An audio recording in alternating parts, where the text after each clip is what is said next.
संपूर्ण महाराष्ट्राचं लक्ष लागलेल्या तळकोकणची विधानसभेची निवडणूक ही आता दिवसेंदिवस जसे प्रत्यक्ष मतदानाचे दिवस जवळ येत आहेत त्याप्रमाणे त्याची रंगत जी आहे ती अधिक वाढत चाललेली आहे। आणि आज आपण थेट ज्यांच्याशी संवाद साधणार आहोत ते शिवसेनेचं उबाटा शिवसेनेचं एक डॅशिंग नेतृत्व, जुने शिवसैनिक जे कोकणचे दबंग नेते नारायण राणे यांच्या समवेत एक काळ ठामपणे सोबत असलेले मात्र आज तितक्याच ताकदीने विरोध करणारं असं व्यक्तिमत्व गौरीशंकर खोतसाहेब आहेत आणि त्यांच्याशी आपण थेट संवाद साधणार आहोत। खोतसाहेब, काय सांगाल? सर्वप्रथम आपलं आजच्या मुलाखतीमध्ये स्वागत आहे। आपण काय सांगाल, कोकणची संपूर्ण ज्या पद्धतीने आज विधानसभेची निवडणूक होऊ घातलेली आहे, कोकणामध्ये जी निवडणूक होते दोन ठिकाणी जो तुमच्याकडचा धनुष्यबाण होता आज तुमच्या अपोजिट त्या ठिकाणी लढवला जातोय, उमेदवार त्या ठिकाणी दिलेले आहेत आणि कणकवलीमध्ये सुद्धा कमळ चिन्हावर नितेश राणे निवडणूक लढवत आहेत। राणेंचे दोन पुत्र आणि सावंतवाडीमध्ये केसरकर आणि याच्या अगदी विरोधात आपले हक्काचे उमेदवार जे आहेत ते कुडाळमधून ज्यांनी सुरुवातीपासून शिवसेनेचा या ठिकाणी गड राखला वैभव नाईक, त्याच्यानंतर संदेश पारकर आणि सावंतवाडीमध्ये राजन तेली, या सगळ्या निवडणुकीकडे आपण कसं पाहताय? सर्वप्रथम याचं जर विश्लेषण झालं तर अतिशय चांगलं होईल, कारण ज्या पद्धतीने तुम्ही बघितलात वातावरण आणि इथलं निवडणुकीचे आता आरोप प्रत्यारोप, आज सुद्धा राणेंची जी कुडाळमध्ये सभा झाली आणि राणेंनी अनेक त्याच्यामध्ये आरोप केलेत, आपण त्याच्यावर सविस्तर चर्चा करूच। पण सर्वप्रथम आपला हा बालेकिल्ला, आज तुमचा हक्काचा धनुष्यबाण, ज्यांनी जसं राणेंनी सुरुवातीला शिवसेना सोडलेली होती आणि शिवसेनेला फाईट केली होती, बाळासाहेब ठाकरेंशी त्या ठिकाणी संघर्ष केलेला होता आणि आज उद्धव बाळासाहेब ठाकरे ज्यांच्यासोबत अनेक निवडणुका ज्यांनी लढल्यात ते धनुष्यबाण घेऊन निवडणुकीला स्वतः रणांगणात उतरले तुमच्या विरोधात आहेत, काय सांगाल? मुळात कोकण हा जो प्रांत आहे याला परंपरा आहे। बॅरिस्टर नागपै, मधु दंडवतेनंतर संधी आली होती पंतप्रधान व्हायची, पण त्यांनी पक्ष बदलून किंवा मागच्या वाटेने जाऊन आपण पंतप्रधान व्हावं अशी इच्छा व्यक्त केली नाही। आता राजकारणच नासत चाललेलं आहे आणि ते सिंधुदुर्गापुरतं नाक्या महाराष्ट्रात सिंधुदुर्गाचा त्याचा कडेलोट झालेला आहे। धनुष्यबाण ही जी आमची निशाणी होती ही नुसत्या सिंधुदुर्गात चोरली गेली अशी नाही, पुऱ्या भारतामध्ये धनुष्यबाण चोरीमुळे जे काय प्रतिसाद उठल्यात आणि पुऱ्या भारताचं राजकारण नासलं आहे त्याचा आपण विचार करायला पाहिजे। पक्षांतर होतं, लोक येतात जातात, अटल बिहारींच्या मंत्रिमंडळात 13 पक्ष होते, समता ममता जयललिता सगळे होते, ज्यांनी संघाला विरोध केला ते सगळे होते। राजकारणात अशा युत्या-आघाड्या होतात, पण राजकारणात एखाद्या पक्षाचं चिन्ह पळवणं, सगळ्या आमदारांनी किंवा बहुसंख्य आमदारांनी पक्षांतर करणं, राजीव गांधींनी पक्षांतर बंदी विधेयक आणलं, त्याच्यात वेळोवेळ सुधारणा झाल्या। जर पक्ष बदलला तर त्यांनी नवीन पक्षात जॉईन व्हायला पाहिजे किंवा त्यांचं सदस्यत्व गेलं पाहिजे। असं असताना आज निवडणूक आयोगाला आणि न्यायालयाला मॅनेज करून, असं मी म्हणेन, आज 3 वर्ष खटला पडू नये पण त्याचा निकाल सर्वोच्च न्यायालय देत नाही आणि ते चोरीचं धनुष्यबाण घेऊन जर आमच्यासमोर कोणी येत असेल तर जनतेने आम्हीसुद्धा याचा विचार करणं आवश्यक आहे आणि ही दुःखाची बाब आहे लोकशाहीसाठी सुद्धा आणि एकंदर भारतीय राजकारणासाठी सुद्धा। आणि त्याची सुरुवात प्रगल्भ महाराष्ट्रातून होऊ, शाहू आंबेडकर आणि शिवाजी महाराज यांचं जो महाराष्ट्र आपण मानतो त्या महाराष्ट्रातून अशा प्रकारची सुरुवात झाली, याचं मला स्वतःला वैयक्तिक दुःख आहे आणि सिंधुदुर्गाच्या संस्कृतीत ते बसतच नाही। जर नागपैंची किंवा आपण मधु दंडवतेंची आठवण जरी काढली आणि हा प्रकार पडला तर आपल्याला ॲटोमॅटिक अंतर्गत दुःख होतं। मी स्वतः मधु दंडवतेंचंही काम केलेलं आहे, म्हणजे 1971ची नागपै वारले त्याही निवडणुकीत मी एक विद्यार्थी म्हणून होतो आणि म्हणजे वामनराव माडकांच्या विरुद्ध दंडवतेंनी लढवली त्या निवडणुकीतही मी होतो, त्यामुळे हे चित्र आम्हाला क्लेशदायक आहे। नक्कीच दुसरा महत्त्वाचा सगळ्यात जो मुद्दा आहे म्हणजे आत्ता निवडणूक अतिशय अटीतटीची होते, आपल्याकडनं सातत्याने घराणेशाहीचा आरोप होतोय, शिवसेनेकडनं उबाटा शिवसेनेकडनं राणे कुटुंबियांवर घराणेशाहीचा आरोप होतोय आणि त्याला आज राणेंनी उत्तर दिलं आहे। तुम्ही आम्हाला जी घराणेशाही सांगताय तर बाळासाहेब ठाकरे, त्यानंतर उद्धव ठाकरेंनी, आता आदित्य ठाकरे आणि त्यांचा भाऊ आदित्य ठाकरेंचा, असा त्यांनी थेट तुमच्यासमोर सवाल उपस्थित केला, याला काय उत्तर द्याल? एकतर विषयांतर करण्याच्यात नारायण राणे एक्सपर्ट आहेत। पक्ष आणि लोकप्रतिनिधी या दोन वेगवेगळ्या गोष्टी ते लक्षात घ्या। बरोबर, एखाद्या पक्षात लोक कामं करतात आणि त्याच्यात पदं मिळतात तेव्हा ती पक्षाची यंत्रणा देत असते पण जेव्हा तुम्ही लोकप्रतिनिधी निवडून जाता तेव्हा लोकांनी निवडून द्यायचं असतं. आणि तिथे तुमची पक्ष यंत्रणा राबवून जर तुमच्याच घरातल्या लोकांना तुम्ही उभं करायला गेलात किंवा प्रतिनिधी म्हणून पाठवायचा प्रयत्न केलात तर ते थोडंसं चुकीचं वाटतं. आणि ते सुद्धा त्याची तीव्रता किती असावी. उद्धव ठाकरेंकडे पुरा महाराष्ट्र आहे, त्याच्यात घरातली अख्खी फक्त 2 लोक आहेत. तुमच्याकडे एवढासा एक जिल्हा आहे, त्याच्यात 3 मतदारसंघ आहेत, त्याच्यात तुम्ही स्वतः खासदार आहेत, केंद्रीय मंत्री होता आणि आता दोन्ही मुलांना उभं करताय. आणि ह्या 3 मतदारसंघात तुमच्याबरोबर असंख्य कार्यकर्ते आहेत. 90 सालात तुम्ही आलात तेव्हा तुमचं नावसुद्धा जिल्ह्यात माहीत नव्हतं. तुम्ही सांगितलं तुमच्या मुलाखतीत ते नाव माहीत करून देणाऱ्यापैकी एकाला जरी तुम्ही 35 वर्षात संधी दिली असती आमदार म्हणून, विधानसभेला पाठवणं वेगळं, विधान परिषदेला तुम्ही जे राजन तेलीला पाठवलं ना ते उपरकरांना केल्यामुळे आपला अपमान होऊ नये आणि आपली बाजू लंगडी पडू नये म्हणून तुम्ही राजन तेलीला केलं. मला तरी माहीत आहे, बाकीच्यांना माहीत नसेल तरी. आणि याची चर्चा स्वतः त्यांनी आणि वहिनींनी माझ्याशी केलेली आहे. त्यामुळे तुम्ही असं सांगू नका की तुम्ही लोकांना संधी दिली. तुमची घराणीशाही अतिशय किळसवाणी आहे. म्हणजे एवढ्या छोट्या मतदारसंघात एवढे चांगले लोक उपलब्ध असताना ज्यांना तुम्ही विधानसभेत पाठवलात, त्यांना तुम्ही जिल्हा परिषदेचे अध्यक्ष केलात, ज्याला तुम्ही बँकेचे अध्यक्ष केलात असं म्हणतात, असं समृद्ध नेतृत्व असताना गेल्या वेळी तुम्ही ह्याला दिलात, त्या आमच्या देसाईला, त्याचं नाव मी विसरलो, रणजित देसाईला दत्ता सामंतचा फॉर्म भरा. आज दोघेही जिवंत आहेत आणि धडधाकड आहेत आणि तुमच्या पक्षाचं काम करत आहेत. त्यांना पक्ष त्यांची तिकीट का नाही भरली? ते योग्य नव्हतं, ते गेल्या वेळी का दिली होती?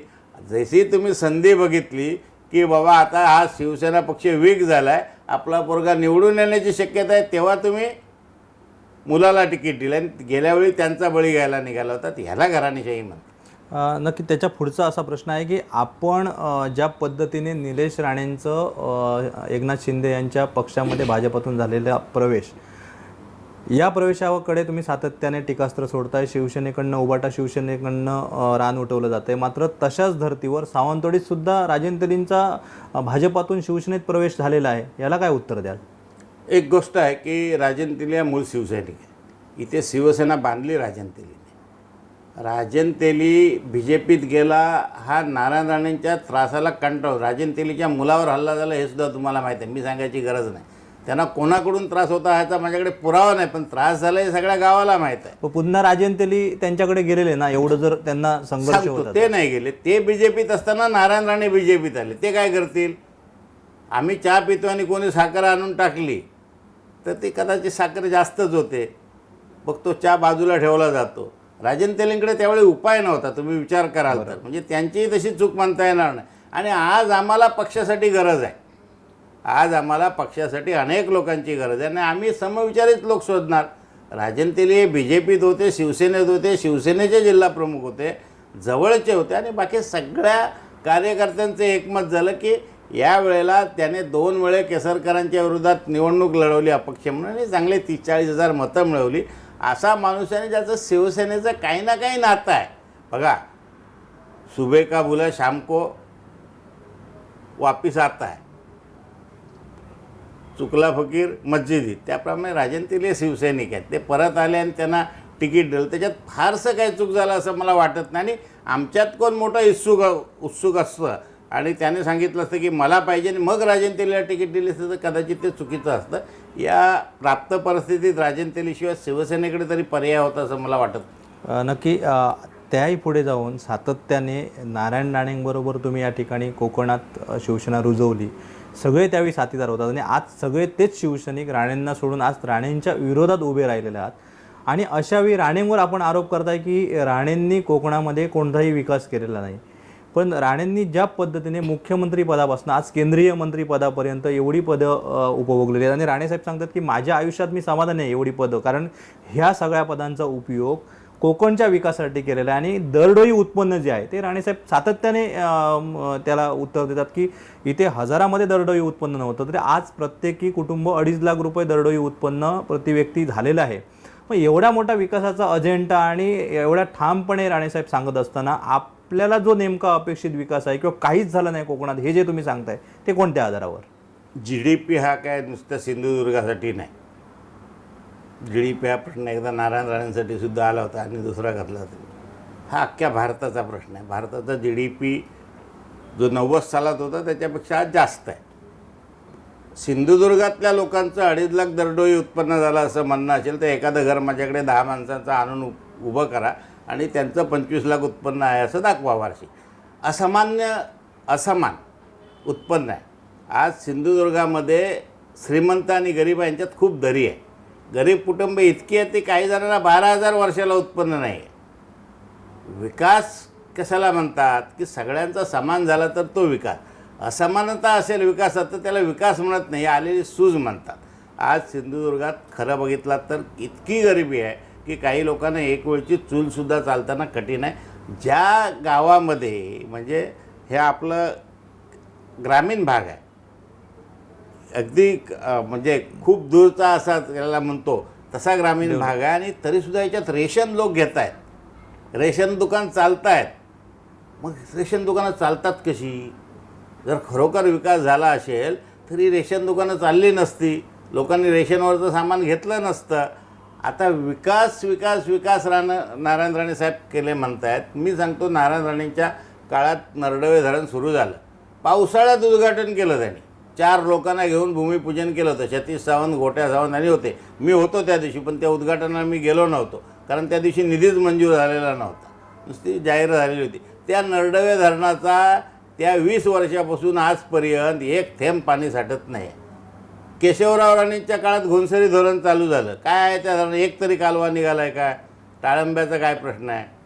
मुंबई गोवा रोडच्या उद्घाटनाला रत्नागिरीला आणि कुडाळला पण राणेसाहेब होते. पक्षात नसताना गडकरींनी त्यांना बोलवलं होतं.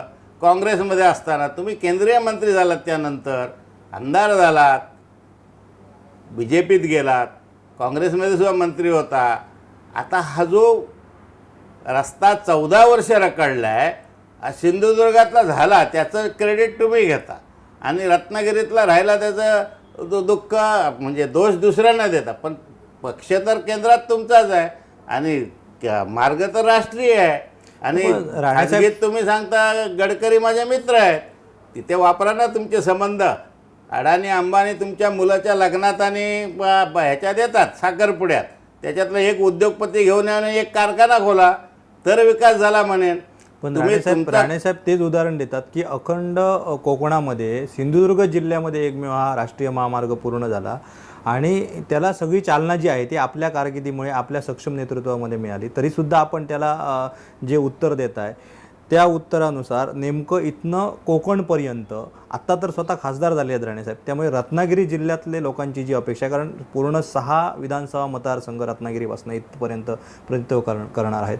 त्याचबरोबर या राष्ट्रीय महामार्गाबरोबर आपण ज्या विकासाच्या गोष्टी करतो झालं नाही तर राणेसाहेबांचे अजूनसुद्धा मुद्दे आहेत की इथे मेडिकल कॉलेज आणलं, इथल्या आरोग्य सुविधा सुधारल्यात, इथलं लोकांच्या पाण्याचा प्रश्न होता, पाण्याचा टँकर होता तो पूर्णपणे टँकर मुक्त जिल्हा केला, उद्योग धंदे उभारले. हे सगळे अशा प्रकारचे दाखले राणेसाहेब प्रत्येक सभेमध्ये देत असतात.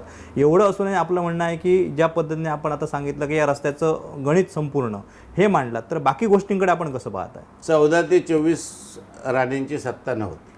हा जो महामार्ग पुरा झाला आहे त्याच्यात राणे नव्हते, तो BJPच्या काळात झाला. राणे काँग्रेसमध्ये होते. काही गोष्टी आपण लक्षात घेतल्या पाहिजे.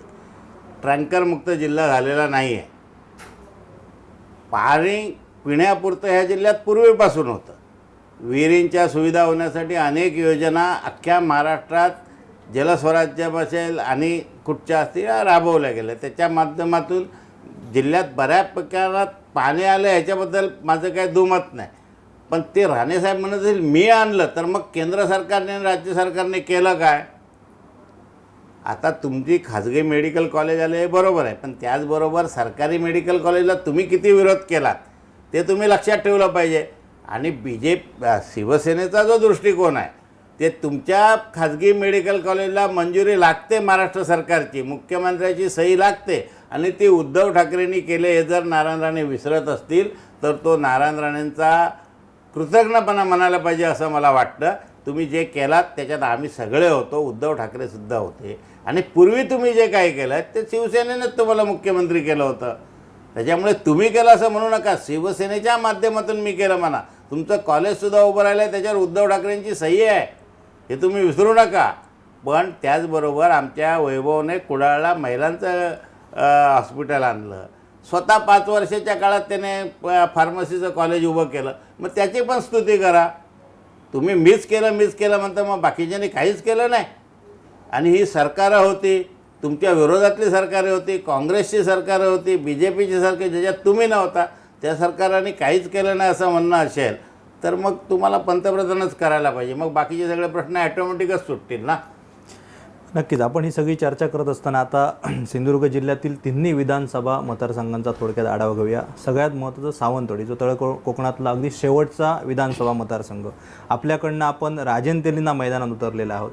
ज्या दीपक केसरकर यांनी सुरुवातीपासून राणेंशी संघर्ष केला आणि शिवसेनेकडनं त्या ठिकाणी सत्तेमध्ये दाखल झालेत आणि आज मूळ शिवसेना धनुष्यबाण घेऊन त्या ठिकाणी ते निवडणूक लढवत आहेत. उद्धव साहेबांच्या विरोधात ही निवडणूक संपूर्ण लढवली जाते. राणेसाहेबांचं त्यांना पाठबळ आहे. अशा परिस्थितीमध्ये राजन-तेलींची बाजू आपण कशी मांडाल? चोर का भाई मौसेरा भाई चोर का काय म्हणतात ना, आहे ना, म्हणजे चोराचा भाऊ मावस भाऊ चोर, तशी परिस्थिती सावंतवाडीत झालेली आहे. राणेसाहेबांच्या मुलाला ह्या केसरकरने गुंड म्हणून जेलमध्ये टाकले. राणेसाहेबांना त्यांनी म्हटलं की हे जातील तिथे हे पडतो, सरकार पडतं. त्यांचं स्वतःचं वाक्य आहे.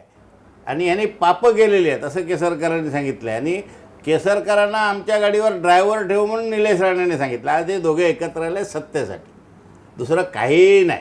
आणि या परिस्थितीमध्ये जो आमच्याकडून उभे राहिले आहेत आमचे राजन तेली, 2 वेळा लढलेले आहेत. शिवसेनेची स्वतःची 54,000 मतं त्या मतदारसंघात आहेत. प्रतिकूल परिस्थितीत यावेळी तिथे चौरंगी लढत होते आहे. मुद्दा तिथे 2 आहेत की केसरकरांनी जो दहशतवादाचा बागुलबुवा किंवा काय त्यांचं सत्य असेल ते उभं केलं आणि त्याच रथात बसून केसरकर आज निघाले, त्यांचे सारथी नारायण राणे. तर लोकांनी तो निर्णय घ्यायचा आहे की हे दोघे बरोबर बोलत आहेत की खोटं बोलत आहेत. त्यांनाच विचारायचे प्रश्न की यांच्या मुलाला जेलमध्ये का टाकला होता, यांना तुम्ही दळभद्री का म्हटला होता, यांच्यावर तुम्ही दहशतवादाचे आरोप करून स्वतःचा पक्ष का सोडला. हे प्रश्न जेव्हा केसरकरांना तुम्ही विचाराल किंवा नारायण राणेंना, तेव्हा लक्षात येईल की या दोघांना सत्तेशिवाय दुसरं काही देणं घेणं नाही. आज केसरकरांच्या वतीने धनुष्यबाण निलेश राणेंच्या हातात देण्यासाठी या दोघांची युती झालेली आहे. बाकी या दोघांच्या स्वभावामध्ये किंवा कर्तृत्वामध्ये काहीही साधर्म्य नाही. शिवसेना हा पक्ष आहे आणि ती एक विचारधारा आहे, ती आम्हाला जिवंत ठेवावीच लागणार. आणि त्याचा पाईक आमचा राजन तेली आहे. त्याने हे धनुष्यबाण हातात घेतलेलं आहे, रामाचं आहे. ते धनुष्यबाण 54,000 मतदारांनी हातात घेतलेलं आहे. हे नारायण राणे साहेबांनी आणि केसरकरांनी लक्षात ठेवायला पाहिजे. विशाल परब आणि घारे त्याला मदत करतात, त्याला म्हणजे धनुष्यबाणाला मदत करतात. ते निश्चित लक्षात ठेवा. रिझल्ट 23 तारीखला तुम्हाला समजेल. नक्कीच. आत्ता सगळ्यात महत्त्वाचं जे सिंधुदुर्ग जिल्ह्याचं केंद्रबिंदू आहे आणि मध्यवर्ती ठिकाण कुडाळ विधानसभा मतदारसंघामध्ये जी निवडणूक होते ती अत्यंत तुमच्यासाठी प्रतिष्ठेची आहे. सगळ्यात महत्त्वाचं निष्ठेचे पाईक वैभव नाईक, आणि वैभव नाईकांनी खऱ्या अर्थाने सिंधुदुर्ग जिल्ह्यामध्ये जे उद्धव बाळासाहेब ठाकरे आहेत किंवा ठाकरे घराण्याचे जे या ठिकाणचं अस्तित्व आहे आणि ते कायम टिकवलं. आणि आज 2 निवडणुका जिंकल्यानंतर 3ऱ्या निवडणुकीला वैभव नाईक त्या ठिकाणी सामोरे जात आहेत आणि त्यांच्यासमोर नारायण राणेंचे सुपुत्र निलेश राणे आहेत, जो आपण संपूर्ण आढावा घेतला. अगदी विधानसभेचं तिकीट मिळवण्यासाठी भाजपमधून एकनाथ शिंदे यांच्या पक्षामध्ये निलेश राणेंची एंट्री झालेली आणि आज त्या ठिकाणी काटेकी टक्कर होते. कसं पाहता या निवडणुकीकडे? कारण ज्या पद्धतीने भाजप सांगते की आपण, आणि लोकसभेमध्ये भाजपला जे लीड मिळालेलं आहे ही गोष्ट एक जमेची आहे, हे सगळं मोडून काढून जे वैभव नाईकांनी गेल्या 10 वर्षामध्ये विकासाचा अजेंडा त्यांच्या मतदारसंघात रुजवलेला आहे आणि एक शिवसेना जी जिवंत ठेवली आणि आज खऱ्या अर्थाने कुडाळमध्ये शिवसेना रुजलेली होती, मात्र धनुष्यबाण तुमच्याकडे नाही आहे. या सगळ्या गोष्टी कशा पद्धतीने तोडण्यासाठी तुम्ही सज्ज आहात? वैभव नाईकांना कशा पद्धतीने तुमचं पाठबळ राहणार आहे? गेल्या निवडणुकीत मशाल चिन्हावर 4 लाख लोकांनी मतं दिलेली आहेत शिवसेनेला. त्यामुळे चिन्ह हा काय फारसा लोकांचा विषय असेल असं मला वाटत नाही. आपल्याला उगाच असं वाटतं की चिन्हाकडे बघूनच लोक आता खूप 75 वर्ष इथे निवडणुका होत आहेत, तर अनेक चिन्ह येऊन गेली, अनेक पक्ष येऊन गेली, सगळ्या पक्षांची चिन्ह बदली झाली. काँग्रेसचं तर 3 वेळा झालं. ते लोक बरोबर चिन्ह लक्षात ठेवतात.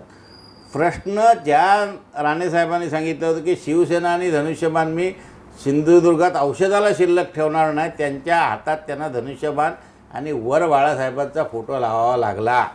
ज्या बाळासाहेबांवर तुम्ही धृतराष्ट्राची टीका केली होती त्यांचा फोटो लावून तुम्हाला आणि तुमच्या मुलाला मतं मागायला लागत आहेत. काळाने तुमच्यावर उगवलेला हा सूड आहे, एवढं लक्षात ठेवा.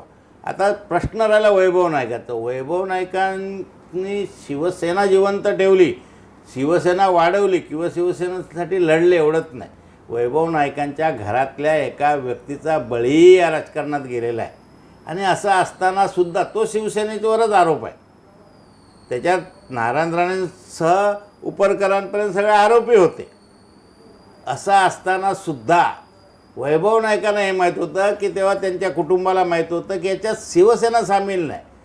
जे कोण त्या कटात सामील होते किंवा त्या घटनेत सामील होते तेवढेच जबाबदार आहेत. शिवसेनेचा मूळ दृष्टिकोन हत्या हिंसाचाराने सत्ता राबवणं हा नाही याची खात्री वैभव नाईकांना होते, म्हणून ते शिवसेनेत आले आणि अगदी पडत्या काळात ते शिवसेनेत आले. जेव्हा उपरकरांचं डिपॉझिट गेलं होतं त्या परिस्थितीतही ते शिवसेनेच्या बाजूने उभे राहिले. 9 सालात त्यांनी निवडणूक लढवली, ते हरले, तरीसुद्धा त्यांनी कुडाळ सोडला नाही. आजच्या दिवसापर्यंत कुडाळ मालवणमधलं एकही घर वैभव नाईकांना ओळखत नाहीची परिस्थिती नाही. या उलट जे त्यांच्या विरोधात उमेदवार आहेत निलेश राणे, हे खासदार होते, पडले 2-2 वेळा खासदारकीला. वास्तविक खासदारकीवरून इकडे आमदारकीला यायची गरज नव्हती आणि यांच्यात पात्रता असते आणि ताकद असते आणि ते तेवढे लोकप्रिय असते आणि त्यांनी तेवढं काम केलेलं असतं लोकसभेत किंवा प्रत्यक्ष मतदारसंघात. तर नारायण राणेंनी स्वतःच्या ऐवजी त्यांना सीट दिली असते ना. नारायण राणेंना खात्री होती हे लोकसभेला निवडून येऊ शकणार नाही. म्हणजे जे नाणं बाहेरच्या बाजारात चाललं नाही ते आणून त्यांनी कुडाळात टाकलेलं आहे आणि हे आणताना संग्रामाने आपला तो रणजित देसाई आणि दत्ता सामंतची काय वाट लागली आहे किंवा लावली आहे हे सुद्धा तुम्ही लक्षात घ्यायला पाहिजे. त्यामुळे आम्हाला खात्री आहे की वैभव नाईकांनी काम केलेलं आहे. कुडाळचं तुमचं महिलांचं हॉस्पिटल असो, ते ST स्टँड असो किंवा वेगवेगळे रस्ते असो, ते क्रीडांगण त्यांनी केलेलं आहे ते असो, अशी अनेक कामं केली आहेत. तोक्ते वादळाच्या वेळची त्यांची भूमिका असो किंवा जेव्हा जेव्हा लोकांवर काही अडचणी येतात तेव्हा वैभव नाईक पहिला असतो. शिवाजी महाराजांचा पुतळा पडला तेव्हा पहिला पोचणारा लोकप्रतिनिधी वैभव नाईक आहे. तर निलेश राणे सांगतात हा यानेच तोडला, कोणी? तुमच्या वैभव नाईकने. अरे सरकार तुमच्या लगेच चौकशी लावा. तसं बघायला गेलं तर तुम्ही वैभव नाईक काय ते समजायचं असेल ना तर तुमच्या बंपरची जी कोणते काय बाउन्सर्स त्यांची जी पिटाई केली ना शिवसैनिकांना नेऊन वैभव नाईकांनी, ते बघा, लोकांनी ते लक्षात घ्यायचं. बाउन्सरच्या पार्श्वभूमीवर मी एक प्रश्न विचारतो की ज्या पद्धतीने त्या बाउन्सर प्रकरणामध्ये संपूर्ण ठेकेदारीचा एकमेकांवर आरोप झालेला होता, ज्या पद्धतीने तुम्ही सांगताय की वैभव नाईक यांनी खऱ्या अर्थाने विकासाचा अजेंडा कुडाळ मतदारसंघामध्ये राबवला, मात्र आज जर आपण बघितलं तर गेल्या 10 वर्षात कुडाळ मतदारसंघ मागे राहिला असा राणेसाहेबांनी भाजप आणि आपले एकनाथ शिंदे यांच्या सगळ्या पदाधिकाऱ्यांचा आरोप आहे. आणि गेल्या 10 वर्षांमध्ये एवढा हा मतदारसंघ मागे गेला आहे. ठेकेदारीमध्ये वैभव नाईक यांचे संबंध आहेत, या सगळ्या गोष्टींवर एक टीकास्त्र केलं जातं आहे. वैभव नाईक यांनी त्याला अगदी ठामपणे उत्तर दिलेलं आहे की अशा प्रकारचं कुठे तुम्हाला जर आढळून आलं तर आपण स्वतः राजकारण सोडतो, आपल्याला फासावर लटकवा, इतकं ठामपणे वैभव नाईक सांगतात. मात्र असं असतानाही ट्रोल केलं जातं आहे वैभव नाईकांना ठेकेदारीच्या मुद्द्यावर, त्यांच्या विकासाचे सगळे मुद्दे बाजूला ठेवून. याला काय उत्तर असेल तुमचं? चिपीचं विमानतळ कुडाळमध्ये, राणेंचं हॉस्पिटल कुडाळमध्ये आहे, सरकारी हॉस्पिटल कुडाळमध्ये आहे, महिलांचं हॉस्पिटल कुडाळमध्ये आहे, मालवण नगरपरिषदेची भुयारी गटार योजना कुडाळमध्ये आहे. कुडाळमध्ये तुम्हाला वाटतं ते हे झालं आहे काय ते थिएटर झालेलं आहे. मालवणच्या नाट्यगृहाचं काम चालू आहे. ह्या परिस्थितीमध्ये ही कामं झालीच नाही असं जर म्हणायचं असतील, जी दिसत आहेत ती सुद्धा. आणि कुडाळमधला कुठचा असा रस्ता आहे जो देवगडपेक्षा खराब आहे? आज देवगडची काय परिस्थिती आहे आणि कुडाळची परिस्थिती काय? तुम्ही नितेश राणेच्या कामाची आणि वैभव नाईकाच्या कामाची जाहीर हे घ्या, एक पत्रकार परिषद घ्या दोघांची आणि त्याच्यात तुम्ही चर्चा करा ना. तुम्ही जेव्हा म्हणता की कुडाळचा विकास झाला नाही, मग हे एवढे मोठे प्रकल्प तर कुडाळमध्ये झाले, उलट पक्षी तुम्ही MIDC 2 वेळा मिनिस्टर होता, तुमचा स्वतःचा कारखाना ज्याच्यात तुम्ही, तुमचा मुलगा, तुमच्या कुटुंबातली माणसं, त्या कारखान्याचं नाव मला आता आठवत नाही, पण MIDCमध्ये यांचा एक कारखाना आहे, तो लिस्टेड आहे, तो गेले 10 वर्ष बांधून त्याची फक्त शेड पडलेली आहे, तो तुम्ही चालू करू शकला नाहीत. त्याच्यात निलेश राणे जे आमदार आहेत ते स्वतः हे आहेत, म्हणजे काय म्हणतात ते डायरेक्टर आहेत, आणि MSEBचं बिल पण त्याचं थकलेलं आहे. मला माहीत नाही या निवडणुकीच्या अर्ज छाननीच्या वेळी तो मुद्दा वैभव नाईकांच्या कसा लक्षात आला नाही. मग तो साधा एक कारखाना तुम्ही MIDCत चालू शकला नाही आणि दुसऱ्यांना सांगायचा विकास झाला नाही. तुम्ही काय विकास केलात ते नेमकं सांगा ना. वैभवने काय नाही केलं यांना म्हणण्यापेक्षा एक एक विषय काढा आणि तुम्ही जाहीर सांगा आम्ही एवढ्या गोष्टी केलेल्या आहेत. वैभवने काहीच केले. वैभवची कारकीर्द किती 10 वर्षाची, तुमची कारकीर्द किती 35 वर्षाची. खरं तर तुम्हाला प्रचाराला यायची वेळ नाही यायला पाहिजे होती. एक वेळ अशी होती तुम्ही उभे राहायला 14 सालात, तेव्हा तुम्ही एक सभा लावलात नाही, आलात नाही, आणि आज तुम्हाला वाडीवाडीत फिरायला लागतं आहे. विकास केला असताना तर मला वाटत नाही का वाडीवाडीत फिरावं लागलं असतं. तुम्ही काय आमदार नाही स्थानिक. आज मुलाला घेऊन मुलगा राहायला बसून आणि तुम्ही फिरताय. विकास नाही केला आहे, लोकसंपर्क नाही, म्हणूनच तुमच्यावर ही वेळ आली आहे. लोकसभेत 27,000चं मताधिक्य आहे आणि आता विधानसभेत 54,000चं मताधिक्य घेण्याचं त्या ठिकाणी सांगितलं जातं आहे. असं असताना सुद्धा आपण वैभव नाईकांना ताकद देत आहे. ही ताकद नेमकी कशी असेल? वैभव नाईकांच्या प्लस बाजू आपण कशा पद्धतीने एका निवडणुकीचा दुसऱ्या निवडणुकीशी काहीही संबंध नसतो. हे माझं स्वतःचं मत. 10 वर्षाची जी काय राऊतांची कारकीर्द होती त्याच्याविरुद्ध थोडीफार नाराजी कार्यकर्त्यांची, लोकांची असते, ती या निवडणुकीत झाली. दुसरी गोष्ट, पैशाचा जो अतिरिक्त वापर ह्या मतदारसंघात निवडणुका लागल्यापासून म्हणजे स्वातंत्र्यापासून आतापर्यंत जो पहिल्यांदा जो अतिरिक्त वापर झाला हा सगळ्यांनी उघड्या डोळ्यांनी बघितलेला आहे. तिसरी गोष्ट, राणे साहेबांनी स्वतः या निवडणुकीमध्ये प्रत्येक माणसाला अशा प्रकारचं अपील केलं होतं की ही माझी शेवटची निवडणूक आहे आणि मला तुम्ही याच्यात मदत करा. त्याचाही थोडाफार परिणाम झालेला आहे. आता प्रश्न राहिला की लोकसभेची निवडणूक आणि सरपंचाची निवडणूक याच्यात फरक असतो. व्यक्ती म्हणजे उमेदवार, पक्ष आणि स्थानिक प्रश्न याच्यावर प्रत्येक निवडणूक होते. गेल्या 15 वर्षात पहिल्यांदा पडल्यावर नंतर निवडून आल्यावर वैभव नाईक ज्या पद्धतीने चक्र लावून पायाला या मतदारसंघात फिरतात आणि लोकांचे प्रश्न सोडवत आहेत. तुम्ही टिंगलटिवाळी केलीत काय की ते हे वाटतो ना तेल आणि काय गणपतीला, वैभव नाईक तुम्हीसुद्धा जेव्हा पहिल्यांदा काँग्रेसमध्ये गेला तेव्हा हात लावलेला आणि सोनिया गांधीचं कॅलेंडर तर वाटलंच होतं ना.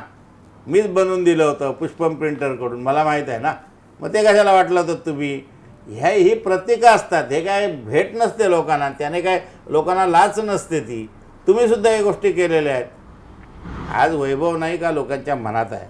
एक सुशिक्षित माणूस आहे, एका चांगल्या खानदानामधून आहे, ज्याने राजकीयदृष्ट्या आघात सोसलेले आहेत विरोधी पक्षांचे, विरोधी उमेदवारांचे, आणि सातत्याने काम करतो आहे. आणि आज वैभव नाईकवर तुम्हाला आरोप करण्यासाठी काय नाही, कंत्राट म्हणता. मग वैभव नाईकने कंत्राट घेतलं तर अर्ज बाद व्हायला पाहिजे होता दत्ता सामंतसारखा. वैभव नाईकची तिसरी पिढी आहे. 90 सालात मी जेव्हा इथे आलो राणेसाहेबांबरोबर निवडणूक लढवायला, म्हणजे राणेसाहेबांची, तेव्हा सगळ्यात जास्त इन्कम टॅक्स भरणारे वैजय नाईक होते. आज ही तिसरी पिढी आहे त्यांची. त्यांच्या घरातला प्रत्येक माणूस व्यावसायिक आहे. शोधून काढा, पॅन कार्ड घ्या त्यांचं, आधार कार्ड घ्या, लोकांना विचारा, आणि मग त्याला कंत्राटाच्या ह्याच्यात कशाला तुम्ही गुंतवताय? मग आरोप करायचे त्याच्यावर तुम्ही हे करा ना. ACBने तुमची चौकशी केली ना. जेव्हा चौकशीसाठी ACB वैभवच्या दारात आली तेव्हा आम्ही सगळ्यांनी मिळून निर्णय घेतला की मोर्चा काढायचा. महाराष्ट्रातली पहिली घटना आहे की पोलीस चौकशी करायचं तर आम्ही गेलो मोर्चा घेऊन, करा आम्हाला सगळ्यांना अटक. त्याच्यात वैभव नाईक सगळ्यात पुढे होते. चोर असता तर पोलीस स्टेशनला गेला नसता. आणि तुमच्या मुलावर आरोप झाल्यावर 4 महिने गायब होता, पोलीस शोधत होते, बेपत्ता दाखवला होता. हा फरक आहे वैभव नाईकमधला आणि त्यांच्यामधला. उगाच जास्त आपण बोललो तर जास्त त्यांना त्रासाच होईल असं मला वाटतं. वैभव नाईकला त्रासाच होणार नाही. वैभव नाईकने काम केलेलं आणि आजही तो लोकांच्या मनात जिवंत आहे. सगळ्यात महत्त्वाचं 50-50 खोके घेऊन सगळे पळाले, ह्यांनासुद्धा ते आमिष होतं. मला माहीत आहे, मी वैभव नाईकांबरोबर गेली 10 वर्ष काम करतो आहे. ह्यांनासुद्धा एकनाथ शिंदे साहेबांनी अनेक वेळेला अनेक माणसांच्या माध्यमातून त्याच्यात सामंत कंपनी पण होती की आपण जाऊया म्हणून. त्या सगळ्या आमिष टाळून एक 4 शब्दावर ज्या पक्षाने आपल्याला आमदार केलं त्या पक्षाबरोबर राहायचे म्हणून राहिले आणि तुम्हाला मुख्यमंत्री केल्यावर सुद्धा तुम्ही पळाले होते. हा तुमच्यातला आणि वैभव नाईकमधला फरक आहे. मग अशा माणसाच्या मागे उभं राहायचं की वेळोवेळ काँग्रेस, राष्ट्रवादी, शिवसेना, भाजप करणाऱ्याच्या मागे जायचं. आमच्यासाठी वैभव नाईक हाच पर्याय होता. अगदी बरोबर. पण उच्च शिक्षित उमेदवार की वैभव नाईक अशा पद्धतीने सुद्धा प्रश्न उपस्थित होतात. त्यानंतर सगळ्यात महत्त्वाचं जे विरोधात काम करणार त्यांचे फोटो आपल्याकडे असणार आणि राणेंसारखं बलाढ्य नेतृत्व तुमच्या समोर उभं आहे. असं असताना सुद्धा वैभव नाईक खमकेपणाने त्या ठिकाणी उभे राहतील असं आपण सांगताय. कशाच्या आधारावर? उच्च शिक्षण म्हणजे मला समजलं नाही. एखाद्याने PhD घेतली. निलेश राणेसाहेब M.Com झालेले आहेत, PhD आहेत, मी तेच उच्च शिक्षित सांगतो. आहेत, शोध कर्तृत्वावर आलेत असं राणेसाहेब आवर्जून सांगतायत. उच्च शिक्षण म्हणजे 12वी नंतर पुढे घेतलेलं सगळे उच्च शिक्षित. वैभव नाईकसुद्धा ग्रॅज्युएट आहेत. त्यांनीसुद्धा ठरवलं असतं की कर्णिकांना गाठायचं. कर्णिक कोण होते हे तुम्हाला माहिती आहे की नाही मला माहीत नाही. मुंबई युनिव्हर्सिटीचे कुलगुरू होते, त्यांना गाठायचं. तर वैभव नाईकांना सुद्धा PhD मिळाली असती. त्यांना कशी PhD मिळाली कोणाला माहीत नसेल तरी मला माहीत आहे. मी राणेसाहेबांबरोबरच होतो. ती PhD मिळाली.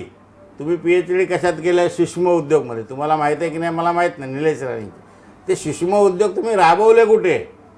ते काय महिला भवन काढलं आहे ना, त्याला गंजावा लागायला वेळ आला. त्या सूक्ष्म उद्योगाच्या शिक्षणाचा उपयोग जर लोकांसाठी तुम्ही केला असता तर त्या उच्च शिक्षणाचा उपयोग डिग्र्या 50 जिचकरांकडे कमीत कमी भारतात कोणाकडे नाही एवढ्या डिग्र्या होत्या. म्हणून काय जिचकरांना आम्ही महाराष्ट्राचा मुख्यमंत्री केलं होतं. शिक्षण हा एकमेव जर असेल तर नारायण राणे 10वीच शिकलेले आहेत आणि वसंतदादा 4थी शिकलेले होते. पण महाराष्ट्रातले सगळ्यात लोकप्रिय मुख्यमंत्री म्हणून यशवंतरावानंतर वसंतदादांचंच नाव आहे. तेव्हा शिक्षण हा काय राजकारणातलं एकमेव क्रायटेरिया ठरत नाही. तर काम करणं, लोकांमध्ये असणं, लोकांचे प्रश्न सोडवण्याची धम्मक असणं आणि वेळी प्रसंगी पोलिसांचा समोर जाण्याची हिंमत असणारा माणूस लोकांना पाहिजे असतो. पोलिसांना घाबरून रस्त्यात लपणारे लोकांना आपले प्रतिनिधी म्हणून आवडत नाहीत. नक्कीच. अगदी वैभव नाईक यांनी गेल्या 10 वर्षामध्ये जी एक आपली प्रतिमा निर्माण केली कुडाळ विधानसभा मतदारसंघामध्ये, जसं तुम्ही उल्लेख केलात की प्रत्येक घर आणि कुटुंब त्यांना ओळखते आणि तीच वैभव नाईक यांची ताकद आहे. कारण सर्वसामान्यांशी एकरूप होणं आणि शेतकऱ्यांचे प्रश्न सोडवणं ही सगळ्यात मोठी वैभव नाईकांची एक जमेची बाजू. ह्या सगळ्या गोष्टी जरी असल्या तरी तुम्हाला काय विश्वास आहे नेमकं किती मताधिक्य या ठिकाणी वैभव नाईक घेऊ शकतात? कशा पद्धतीने राणेंचं जे संपूर्ण वर्चस्व आहे, आज राणे लोकसभेमध्ये आहेत, त्यांच्याकडे महाराष्ट्राची सत्ता आहे, केंद्राची सत्ता आहे, हे सगळं मोडून काढून सुद्धा वैभव नाईक या ठिकाणी विजय संपादन करतील? काय वाटतं आपल्याला? जेव्हा वैभव नाईक पहिल्यांदा निवडून आले तेव्हासुद्धा काँग्रेसची सत्ता होती. दुसरी गोष्ट वैभव नाईकांकडे काम आहे आणि प्रत्येक निवडणूक वेगळी असते. मी पहिल्यांदाच सांगितलं वैभव नाईकांची गेल्या वेळेची 15,000ची आघाडी होती. आज भाजपला फसवलं गेलेलं आहे. पुरा भाजप जिल्ह्यातला शिंदे सेनेत विसर्जन झालेलं आहे. त्यामुळे मला वाटत नाही की भाजपवाले मनापासून यांचं काम करतील आणि करावं असंही वाटत नाही. त्यांना जर त्यांचा पक्ष टिकवायचा असेल तर त्यांनी एकदा पुनर्विचार करायला पाहिजे या गोष्टीचा. गोगटेंनी जे शाकाहारी गोगटे होते त्यांना अंडी मारून जे नितेशने मांसाहारी केलं ते पण गोगटेंनी लक्षात ठेवलं पाहिजे या इलेक्शनमध्ये. घाटेने आणि गोगटेने लक्षात ठेवलं पाहिजे की देवगडचा जामसंडेचा कलंक हा जो त्यांना विषय होता तो असे अनेक यांचे गोष्टी आहेत. तशा कुडाळमध्येही आहेत. कुडाळचा तो याचा शोरूम जाळला गेला होता, लोक विसरले नाही आहेत. एक वेळ नारायण राणेंना मतं दिली किंवा लोकसभेत मतं दिली म्हणून तुम्हाला वाटत असेल की यावेळेला निलेश राणेंना मतं देणार, तर तसं होणार नाही. मला खात्री आहे की वैभव नाईकांचं काम, वैभव नाईकांनी पक्षपुटीच्या काळात घेतलेली भूमिका, वैभव नाईकांचं स्वतःचं वैयक्तिक अस्तित्व आणि दुसरं सगळ्यात महत्त्वाचं आमचा सगळ्यांचा जो एकजिन्सी प्रचार चालला आहे त्याच्या माध्यमातून जी 15,000 पूर्वीची आघाडी होती त्याच्या पुढे आम्ही जाऊ एवढं मला निश्चित खात्री आहे. नक्कीच वैभव नाईक या ठिकाणी बाजी मारतील असा आपण विश्वास व्यक्त करत आहे. आता आपण येऊया सगळ्यात महत्त्वाचं जिथे आपण बसलो आहे, कणकवली विधानसभा मतदारसंघ. या ठिकाणी सुद्धा तितक्याच ताकदीने राणेंविरोधातच आपण लढताय. नितेश राणे गेल्या 2 वेळेचे आमदार, मताधिक्य सातत्याने वाढत जातं आहे. यावेळीसुद्धा तितक्याच ताकदीने ते या ठिकाणी सामोरे येतात, पण तितकाच खमका उमेदवार त्या ठिकाणी आपण दिला आहे. संदेश पारकर यांच्यासारखं एक डॅशिंग नेतृत्व या मैदानात उतरलेलं आहे. काय वाटतं, कशी असेल ही लढत? संदेश पारकर ही एक व्यक्ती अशी आहे की जी फक्त नारायण राणे विरोधक म्हणून ओळखले जाते. भले ते नारायण राणेंबरोबर काही काळ राहिले असतील तरी त्यांनी काही एक टेम्पररी काळासाठी ते होते, पण नारायण राणेंचे विरोधक म्हणून ओळखले जातात. तसेच तळागाळात राजकारण करणारा म्हणून माणूस म्हणून ओळखला. जर 2 वाजता रात्री एखादी गावात कोणाचे तंटे झाले तर तुम्ही जर ह्याला फोन केलात संदेशला, तर तो गाडी काढणार, त्याचा भाऊ आणि त्याची 4 माणसं घेऊन त्या गावात पोचणार एवढं निश्चित आहे. संदेश नाही का, संदेश पारकर हा काय नुसत्या कणकवली मतदारसंघापुरता म्हणजे प्रसिद्धीच्या दृष्टीने त्या मतदारसंघात अडकलेला माणूस नाही. अख्ख्या जिल्ह्याला आणि महाराष्ट्राला माहीत आहे. त्याने बाळासाहेब उद्धव ठाकरेंबरोबर काम केलं आहे, त्याने शरद पवारांबरोबर काम केलं आहे, त्याने काँग्रेसवाल्यांबरोबर काम केलं आहे. आज त्याने पक्षबदलीमुळे कदाचित त्याला ते स्थान मिळू शकलं नाही, तर केसरकरांच्या वरचं स्थान त्याच्याकडे कदाचित असलं असतं. याच्या पुढच्या सगळ्या ज्या निवडणुका झाल्या ना, याच्या पूर्वीच्या, त्या निवडणुका मतविभागणीमुळे नितेश राणे जिंकून आले. अगदी जठारांच्या वेळेला सुद्धा मतविभागणी झाली. शिवसेनेचा उमेदवार राहिला, राष्ट्रवादीचा राहिला, काँग्रेसचा राहिला, अपक्ष राहिला, ते उदयनराजेंच्या पक्षाचा माणूस उभा राहिला. ही पहिली वेळ आहे. सतीश सावंतांच्या वेळीसुद्धा मतविभागणी झाली. ही पहिली वेळ आहे. काँग्रेस, राष्ट्रवादी, बाकीचे पक्ष, शिवसेना, विशेषतः दुखवलेला मुस्लिम समाज, संविधानाच्या मुद्द्यावर दुखवलेला मागासवर्गीय समाज, हे सगळे एकजूट झाले आहेत. अशी ही पहिली वेळ जिल्ह्यातली आहे आणि या मतदारसंघात त्याची तीव्रता जास्त आहे. आणि त्याची तीव्रता जास्त असण्याचं कारण असं आहे की देवगड हा जो तालुका आहे आणि वैभववाडी कणकवलीच्या तुलनेत हा इतका मागासलेला राहिला आहे की तो जो घाट आहे ना आमचा करोळ घाट, तो गेली 2 वर्ष बंद आहे. तिथे वर येणं जाणं लोकांचं बंद आहे. तो बावडा घाट येणं जाणं बंद आहे लोकांचं माल फिरून फिरून येतो, त्याच्यामुळे महाग झालेलं आहे. लोकांना येणं जाणं महाग झालेलं आहे. आणि चंद्रकांत पाटलांसह सगळ्यांनी कित्येक वेळा येऊन घोषणा केल्या आहेत. 15 दिवस या तुमचे पालकमंत्री आताच्या चव्हाण त्यांच्या सगळं 15 दिवसात सुरू करतो. राष्ट्रीय महामार्ग तर सोडा, पण हा 13 किलोमीटरचा मार्ग तुम्ही दुरुस्त करू शकत नाही, हे लोकांच्या लक्षात आलेलं आहे. असे स्थानिक प्रश्नही आहेत. घोणसरीच्या याला आजही कालवे नाहीत, हाही स्थानिक प्रश्न आहे. देवगडच्या मच्छीमारांचे प्रश्न आहेत, पवनचक्कीचा प्रश्न आहे, ते आनंदवाडी धरणाचा प्रश्न आहे. अनेक प्रश्न प्रलंबित आहेत. आणि नितेश राणेंनी जेवढ्या योजना आणल्या आहेत ते काय हे वॅक्स म्युझियम, हे ते सगळं बंद आहे. तुम्हाला माहीत आहे इथे गडनदीतसुद्धा काय ते, मला त्याचं नाव आठवत नाही, पण ते वॉटर स्पोर्ट वगैरे काय आणलं होतं, ते कुठे आहे तर तुम्ही मला कॅमेऱ्याने नेऊन दाखवा. 3 दिवस चाललं पहिल्या सुरुवातीच्या. त्यामुळे अशा घोषणा करायच्या, घरोघर विषयं हे होते, ते सगळं नाटक होतं. पूर्वी हे काढले होते काय ते टुरिस्ट गाईड सिंधुदुर्गासाठी, ते गाईड कुठे गायब झाले ते फक्त नितेश राणेंना. हे सगळे मुद्दे लोकांमध्ये आहेत. त्याच्याचबरोबर दहशतीचा सुद्धा मुद्दा आहे. आणि सगळ्यात मुद्दा जो आहे कंत्राटदारांचा. कंत्राटदाराबरोबर कोण आहेत हे सगळ्या गावाला माहीत आहे. ते बाउन्सर्स परवा बसवले होते, जो सिंधुदुर्गाचा किंवा महाराष्ट्राचा बिहारमध्ये तुम्ही कॉन्ट्रॅक्ट घेऊच शकत नाही जर तुमच्याबरोबर बॉडीगार्ड नसतील तर. आणि दुर्दैवाने पहिल्यांदा आपल्या इथे जिल्हा परिषदेच्या आवारात बाउन्सर बसलेले बघितले, पोलिसांनी बघितले, लोकांनी त्यांना धोपटलं, पण केसच नोंद होत नाही. बिहार व्हायला वेळ लागणार नाही. हे लोक जर असेच निवडून येत राहिले ना तर बिहार व्हायला वेळ लागणार नाही. कॉन्ट्रॅक्ट सोडा, तुमच्या घरासमोरचा कचरासुद्धा तुम्ही हलवू शकणार नाही. त्यामुळे लोकांच्या दृष्टीने सुद्धा हा बदल आवश्यक आहे आणि हा बदल होईल याची मला खात्री आहे. आणि ज्या पद्धतीने निवडणूक अर्ज भरताना किंवा त्याच्यानंतरचे आता 10-12 दिवस संदेश पारकर आणि त्यांची टीम तालुक्यात आणि वेगवेगळ्या समाजात फिरते आहे, त्याच्यावरून मला खात्री आहे की संदेश पारकर यावेळेला निवडून येतील. नक्कीच संदेश पारकर आणि कणकवली विधानसभेवरही आपण चर्चा केली. आता सगळ्यात महत्त्वाचं, आपण उद्धव बाळासाहेब ठाकरे शिवसेनेचे या ठिकाणी उपनेते, एकूणच या कोकणातील आणि सिंधुदुर्ग जिल्ह्यातील या 3 जागा, काय या मतदारांना आव्हान कराल? काय सांगाल, काय तुमचा अजेंडा आहे ज्यामुळे आपण जो सांगताय की एवढी वर्ष सत्तेत असणाऱ्या राणे कुटुंबियांनी ज्या पद्धतीने सिंधुदुर्गाला विकासाचं व्हिजन एक पाहिजे होतं, विकास पाहिजे होता, तो दिला गेला नाही, हा तुमचा सातत्याने आरोप आहे आणि आजही त्याचवर तुम्ही ठाम आहात. तुमचा विकासाचा अजेंडा काय आहे? कारण आरोप प्रत्यारोप हे राजकारणाचे भाग आहेत, ते होतच राहणार.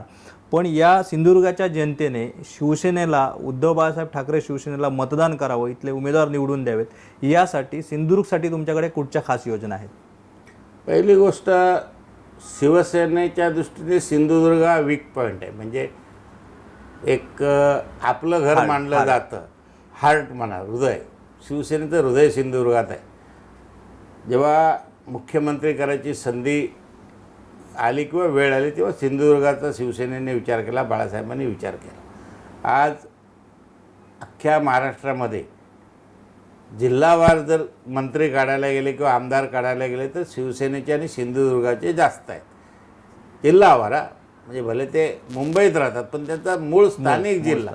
तर तुम्ही सहज तुमच्या लक्षात येईल की शिवसेनेचे किंवा सिंधुदुर्गाचे हे जास्त आमदार आहेत. त्यामुळे ह्या जिल्ह्यावर शिवसेनेचं प्रेम आहे, वेगळ्या प्रकारे सांगायची गरज मला आहे असं वाटत नाही. किंवा राणेसाहेबांना असो, केसरकरांना असो, उदय सामंतला असो, किंवा दंडवतांच्या वेळेलासुद्धा बाळासाहेबांनी पहिल्या वेळेला जी अख्ख्या महाराष्ट्रात युती नसताना या जिल्ह्यात दंडवतांबरोबर युती केली, ती ह्या जिल्ह्यावर प्रेम असल्यामुळेच. किंवा 95च्या निवडणुकीत रथयात्रा निघाली होती मनोहर जोशींची आणि साष्टांग नमस्कार मालवणला बाळासाहेबांनी घातला, तो सुद्धा तुम्ही लक्षात घ्या. म्हणजे या जिल्ह्यावर प्रेम असल्यामुळेच घातलं. ह्या जिल्ह्याच्या विकासाला जोपर्यंत चांगले उद्योग येत नाहीत आणि पर्यावरणाला हानी असलेले उद्योग येत नाही तोपर्यंत या जिल्ह्याचा विकास होणार नाही. बारसू प्रकरण असेल, तुमचं जैतापूर प्रकरण असेल, ह्या प्रकरणाला विरोध झाला तो एवढ्यासाठीच की एकच असा जिल्हा जो ह्या अख्ख्या भारतात आहे गडचिरोलीनंतर ज्याच्यात पर्यावरण चांगलं आहे. समुद्र आहे, सह्याद्री आहे, गोव्यासारखा मुंबई गोव्यासारखा महामार्ग आहे, रेल्वे लाईन आहे. तर इतर उद्योग आणून किंवा पर्यटनाचा उद्योग करून ह्या जिल्ह्याचा विकास होण्याची जी क्षमता लागते, म्हणजे ज्याला इन्फ्रास्ट्रक्चर म्हणा किंवा आपण जे म्हणतो साधन संपत्ती लागते, ती या जिल्ह्याकडे आहे. आणि सातत्याने बाळासाहेबांचं, उद्धवजींचं किंवा नारायण राणेंचा आम्ही सत्कार केला होता सन्मुखानंदला 99 सालात. तेव्हासुद्धा हीच भूमिका मांडली होती.